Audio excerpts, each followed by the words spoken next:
ನಮ್ಮ ಕರ್ನಾಟಕದ traditional sweet recipe ಅಂದರೆ ಒಬ್ಬಟ್ಟು ಅಥವಾ ಹೋಳಿಗೆ ಹೇಗೆ ಮಾಡೋದು, ಪರ್ಫೆಕ್ಟಾಗಿ ಹೇಗೆ ಮಾಡೋದು ಅಂತ ನಾನು ನಿಮಗೆ ತೋರಿಸ್ಕೊಡ್ತಾ ಇದ್ದೀನಿ. ಎಲ್ಲರಿಗೂ ನಮಸ್ಕಾರ. Welcome back to Flavour Stories by Deepa ಚಾನಲ್ಗೆ, where every bite tells a story.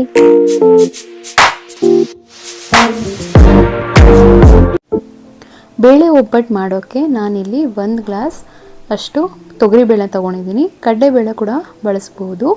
ಇದನ್ನು ನೀರಲ್ಲಿ 3 ಸತಿ ತೊಳೆದು ಇದಕ್ಕೆ 1 ಗ್ಲಾಸ್ ಬೇಳೆಗೆ 3 ಗ್ಲಾಸ್ ಅಷ್ಟು ನೀರು ಹಾಕೋತಾ ಇದ್ದೀನಿ. ಒಂದು 1/4 ಟೀ ಸ್ಪೂನ್ ಅಷ್ಟು ಅರಿಶಿನ ಹಾಕ್ಕೊಳ್ಬೇಕು. ಇದಕ್ಕೆ ತುಂಬಾ ಮೆತ್ತಗೆ ಬೇಳೆನ ಬೇಯಿಸ್ಕೋಬಾರ್ದು, ಸ್ವಲ್ಪ ಸ್ಮ್ಯಾಶ್ ಆಗೋ ಥರ ಬೇಳೆನ ಬೇಯಿಸ್ಕೋಬೇಕು. ಹೀಗೆ ಇದಕ್ಕಿದ್ರೆ ಸ್ಮ್ಯಾಶ್ ಆಗೋ ಥರ ಇರಬೇಕು. ಸೊ ಒಂದೊಂದು ಬೇಳೆ ಬೇಗ ಬೇಯುತ್ತೆ, ಒಂದೊಂದು ಬೇಳೆ ಸ್ವಲ್ಪ ಟೈಮ್ ಹಿಡಿಯುತ್ತೆ. ಸೊ ನೋಡ್ಕೊಳ್ಳಿ. ನೋಡಿ, ಈ ಥರ ಇದಕ್ಕಿದಾಗ ಈ ಥರ ಸ್ಮ್ಯಾಶ್ ಆಗಬೇಕಾಗತ್ತೆ. ಇವಾಗ ಬೇಳೆ ನೀರು ಏನಿದೆ ಅದನ್ನು ನಾವು ಒಬ್ಬಟ್ಟು ಸಾರಿಗೆ ಅಥವಾ ಬೇಳೆ ಸಾರಿಗೆ ಅದನ್ನು ಬಳಸ್ಕೋಬೋದು. 1 ಮುದ್ದೆ ಬೆಲ್ಲನ ಸೇರಿಸ್ಕೊತಾ ಇದ್ದೀನಿ. ಚೆನ್ನಾಗಿ ಪುಡಿ ಮಾಡಿ ಇದಕ್ಕೆ ಹಾಕ್ಕೊಂಡು ಸ್ವಲ್ಪ ತಿರ್ಸ್ಕೊಟ್ಟು ಬಿಸಿಯಲ್ಲಿ ಬೆಲ್ಲ ಎಲ್ಲ ಒಂದು ಸ್ವಲ್ಪ ಕರಗುತ್ತೆ. ಇವಾಗ ಕನಕನ ರೆಡಿ ಮಾಡ್ಕೊಳ್ಳೋಣ. ಇವಾಗ 1/4 ಕಪ್ ಅಷ್ಟು ನಾನು ಚಿರೋಟಿ ರವೆ ಮತ್ತೆ ಅದೇ ಕಪ್ನಲ್ಲಿ 3/4 ಭಾಗ ಅಷ್ಟು ಮೈದಾ ಹಿಟ್ಟನ್ನ ತಗೊಂಡಿದ್ದೀನಿ. ಇದಕ್ಕೆ 1/4 ಟೀ ಸ್ಪೂನ್ ಅಷ್ಟು ಅರಿಶಿನ ಹಾಕೋಬೇಕಾಗತ್ತೆ. ಹಾಕೊಂಡು ಅದನ್ನ ಕಲ್ಸ್ಕೊಡ್ಬೇಕು. ನೀರು ಹಾಕೊಂಡು ಇದನ್ನ ಚಪಾತಿ ಹದದಲ್ಲೇ ಕಲ್ಸ್ಕೊಡ್ಬೇಕು. ಬಟ್ ಅದಕ್ಕಿಂತ ಒಂದ್ ಸ್ವಲ್ಪ ಸಾಫ್ಟ್ ಆಗ್ಬೇಕು.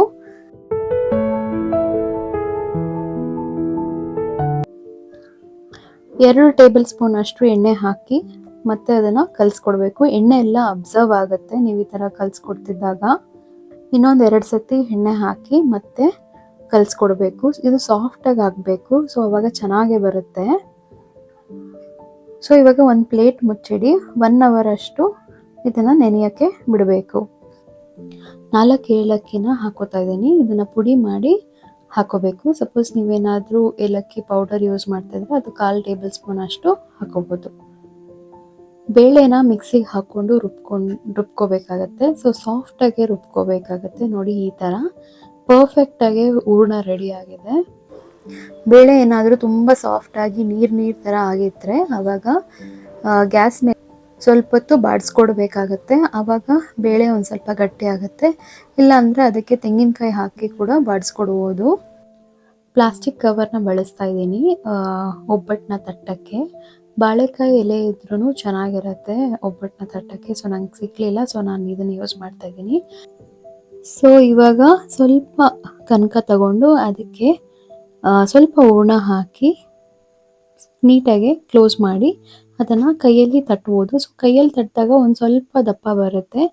ಸೊ ಅದ್ರ ಮೇಲೆ ಒಂದು ಸ್ವಲ್ಪ ಪ್ಲಾಸ್ಟಿಕ್ ಪೇಪರ್ ಹಾಕಿ ನೀವು ತಟ್ಟಿದ್ರೆ ತುಂಬ ತೆಳುವಾಗಿ ಬರುತ್ತೆ. ಸೊ ನಾನೀಗಿಲ್ಲಿ ಫಸ್ಟ್ ನಿಮಗೆ ಕೈಯಲ್ಲಿ ತಟ್ಟಿರೋದನ್ನ ತೋರಿಸ್ತಾ ಇದ್ದೀನಿ ಹೇಗೆ ಬರುತ್ತೆ ಅಂತ. ಒಬ್ಬಟ್ಟು ನಿಮ್ಗೇನಾದರೂ ಸ್ವಲ್ಪ ತೆಳುವಾಗಿ ಬೇಕು ಅಂತಂದರೆ ಈ ಮೆಥಡ್ನ ಫಾಲೋ ಮಾಡಿ. ಸೊ ಇದ್ರ ಮೇಲೆ ಒಂದು ಪ್ಲಾಸ್ಟಿಕ್ ಪೇಪರ್ನ ಹಾಕಿ ಅದರಲ್ಲಿ ಕೈಯಲ್ಲಿ ಸ್ಪ್ರೆಡ್ ಮಾಡ್ಬೋದು. ಇಲ್ಲ ಅಂತ ಅಂದರೆ ಈ ಥರ ಲಟ್ಟಣಿಗೆ ತಗೊಂಡು ಅದನ್ನು ಸಾಫ್ಟಾಗಿ ಪ್ರೆಸ್ ಮಾಡಬೇಕು. ತುಂಬ ಹಾರ್ಡಾಗಿ ಪ್ರೆಷರ್ ಹಾಕಬಾರ್ದು, ಇಲ್ಲಾಂದರೆ ಹೂರ್ಣ ಎಲ್ಲ ಆಚೆ ಬಂದ್ಬಿಡುತ್ತೆ. ಸೊ ಈ ಥರ ನಾವು ಮಾಡಿದಾಗ ತುಂಬಾ ತೆಳುವಾಗೆ ಒಬ್ಬಟ್ಟು ರೆಡಿ ಆಗುತ್ತೆ. 1 ಗ್ಲಾಸ್ ಬೇಳೆಗೆ ಒಂದು 20 ಒಬ್ಬಟ್ಟಾದರೂ ಬರುತ್ತೆ. ಸೊ ನೋಡಿ, ತುಂಬ ಚೆನ್ನಾಗಿ ಬಂದಿದೆ, ತೆಳುವಾಗೆ ಬಂದಿದೆ. ಸೊ ಸ್ವೀಟ್ ಕೂಡ ಕರೆಕ್ಟಾಗಿತ್ತು. ಒಬ್ಬಟ್ಟು ಮೇಲೆ ತುಪ್ಪ ಹಾಕೊಂಡು ತಿಂತಿದ್ರೆ ಸ್ವರ್ಗನೇ ಅದು. ಐ ಹೋಪ್ ಈ ವಿಡಿಯೋ ನಿಮ್ಗೆ ಇಷ್ಟ ಆಗಿದೆ ಅಂತ.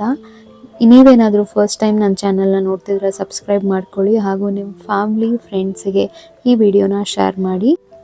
ಹಾಗೂ ನಿಮ್ಮ ಅಭಿಪ್ರಾಯಗಳನ್ನ ಕಮೆಂಟ್ಸ್ ಮೂಲಕ ತಿಳಿಸ್ಕೊಡಿ. Thank you for watching.